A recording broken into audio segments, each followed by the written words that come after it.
Okay, so yesterday we left off talking about Grover Cleveland winning the election of 1884 and becoming the first Democratic president since James Buchanan. And today we're going to talk, or start talking, I should say, about his first term as president.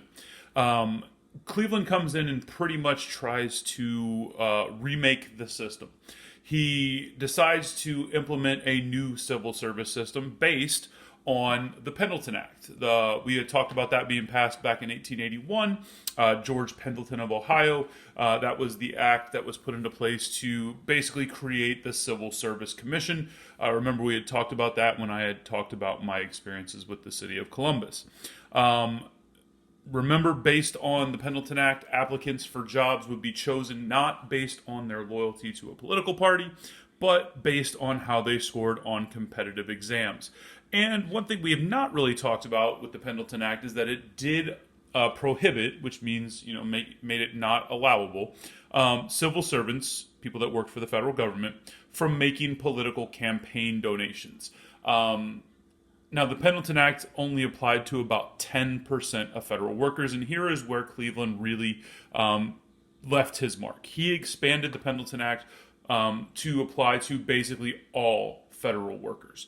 And so basically, if you wanted to work for the federal government, you could not take part in a political campaign by donating or campaigning or pretty much anything. So this was a very concentrated and concerted effort to kind of eradicate the patronage that we had talked about with the Gilded Age. Specifically, it was with the Republicans, but they controlled the White House, so it was easy to kind of put it on them.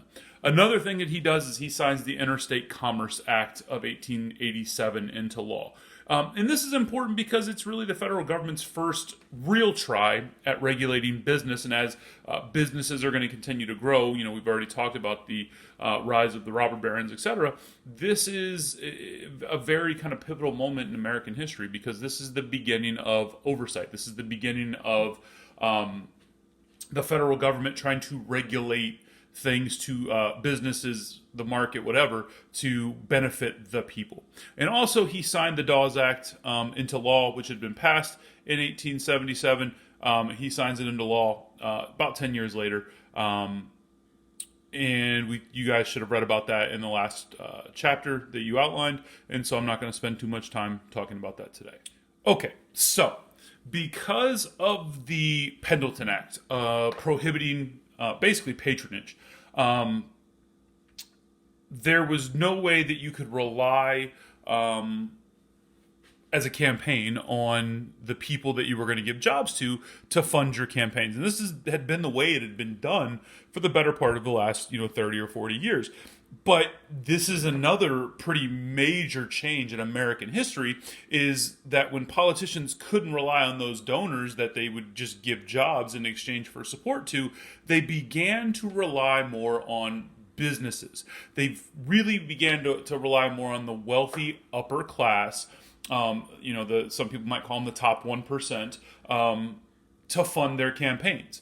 And in the modern day, people often debate whether our current system, which is based on this system of the wealthy funding the campaigns, and I've said it before and I'll say it again, you really cannot become president in this country if you're not a millionaire. That's just kind of a fact.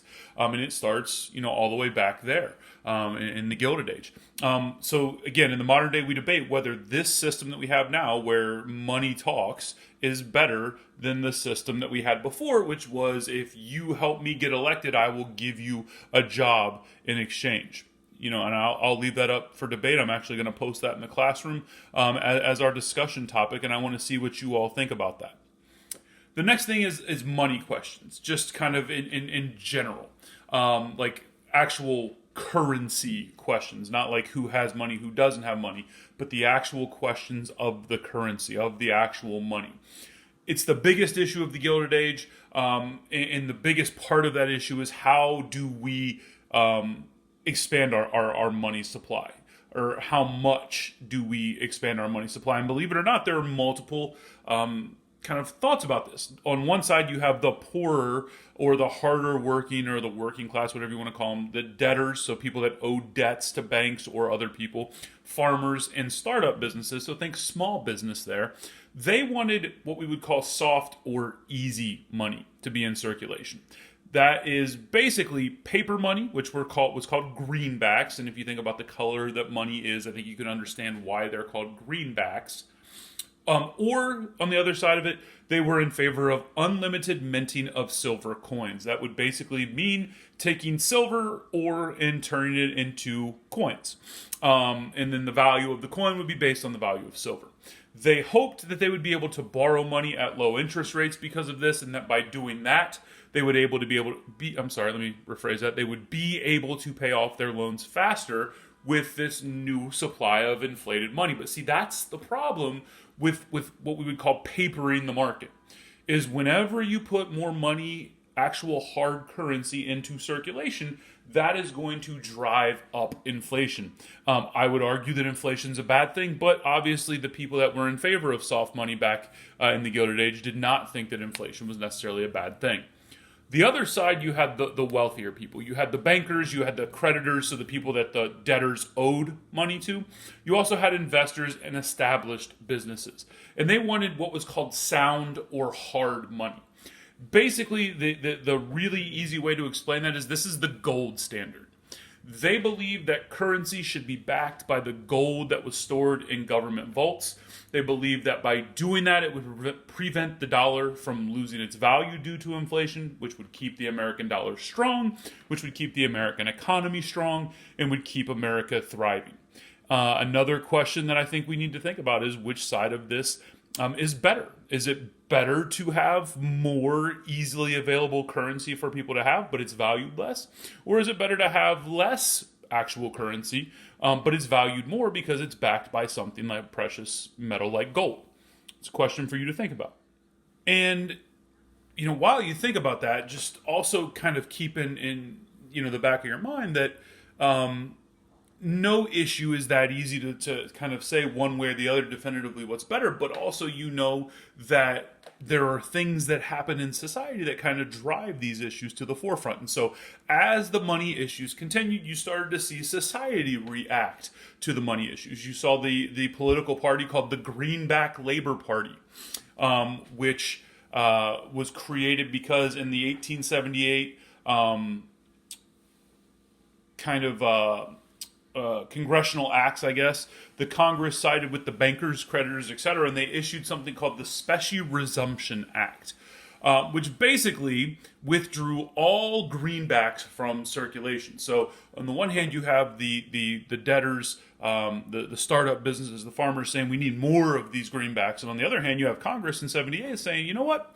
We're just going to take them all off the market. So in response to that, supporters of paper money formed the Greenback Labor Party.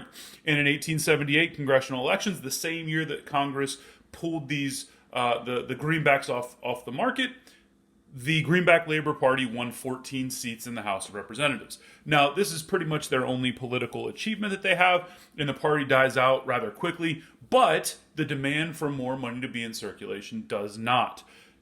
Also, there's higher demands for silver. And basically, if you go back just 5 years before they pulled all the greenbacks off the market, in 1873, Congress decided to stop coining silver money. And this is often referred to by supporters of soft or easy money as the crime of 1873. But the discovery of silver deposits in Nevada in the late 1870s led to the call for more silver coinage. Anytime we find a large supply of a precious metal, especially silver and gold, it often drives how we look at those two metals. And since we found more silver, there became a cry or a call out for more silver coinage production, which leads to the Bland-Allison Act of 1878, which even though Rutherford B. Hayes tried to veto it, still passed when Congress overrode his veto. Remember, you need 2/3 in both houses to override a presidential veto. And it stated that every month, $2 to $4 million in silver would be coined. Now, you had to have a silver to gold ratio of about 16 to 1 in order to do that. So 16 silver dollars for every one gold dollar would be that ratio. And that was because of the Bland-Allison Act. Also, farmers and debtors and Western miners continued to call for unlimited coinage of silver. So, irrelevant of the fact that the Bland-Allison Act said we're going to produce, 16 silver dollars for every one gold dollar, it's still limited. Because if you could only produce, let's say, 10 gold dollars, obviously they'd be able to produce more than that, but let's say you could only produce 10, that means you would only produce 160 silver dollars. Just to kind of put that into perspective for you. So even though it does create more coinage, obviously much more than the 5 years previous, it doesn't go all the way. It doesn't do what those farmers, those debtors, those Western miners wanted. Also, the tariff is a big issue during this time, and that's obviously a money issue because a tariff is basically a tax on imports, right? And so in the 1890s, tariffs provided about 50% of all federal revenue.